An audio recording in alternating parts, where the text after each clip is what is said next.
Hi there, and welcome back to another Tip Tuesday. I'm Heather Walraven, and today I thought we'd talk about one of the primary questions we get asked here is, can I retire? Sometimes it's said, how much do I need to retire or how much is enough? And that question the answer is different for everybody. Everybody's financial situation is different. My clients have different lifestyles, different financial goals. So there is no magic number, as much as we'd like there to be one. There is no magic number. It is very specific to you and your goals. So I usually start by asking a question. And the question is, how much do you need every month to live your life, to live the life that you've planned? And that sounds easy, but sometimes that's a hard number to come up with. Statistics say that people need around 75% to 85% of their working income. Well, that's true some of the time. I would say most of my clients like to be able to have the same lifestyle that they have today. So we actually start with taking a look at what it is that they're getting into their checking account today on a monthly basis. And we start there. Then we look at that number and say, well, what is it that will maybe change? What will go down once we're retired? Will a mortgage be paid off?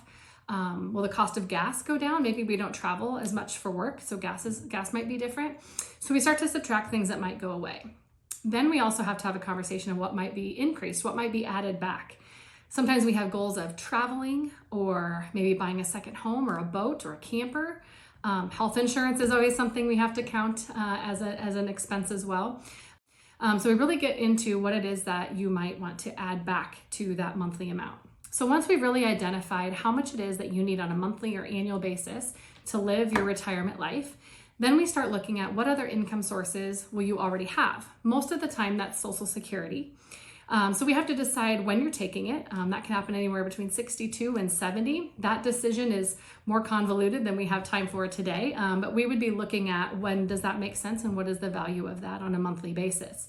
We'd also want to find out if there are any other income sources. Do you have a pension, maybe rental income, farm income, or some other kind of consistent income? Once we've identified what it is that you need every month to live your lifestyle and what it is that you'll be bringing in consistently every month, the difference between those two figures is what we call the income gap. And that's really where we start.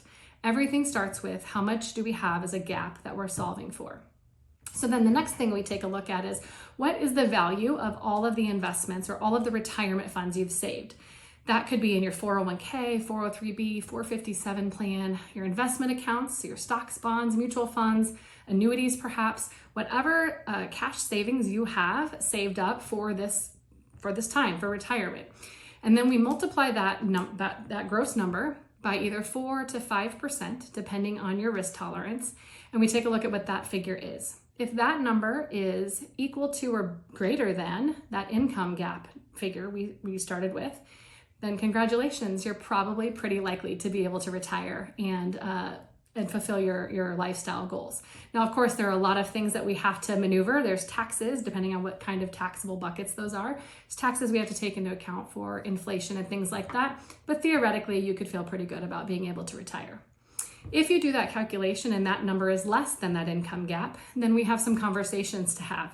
We talk about working a little longer, perhaps, maybe getting a part-time job instead of fully retiring, maybe being willing to take on a little bit more investment risk to offset some of that. So that becomes a conversation that we can talk through and identify what is the best route for you.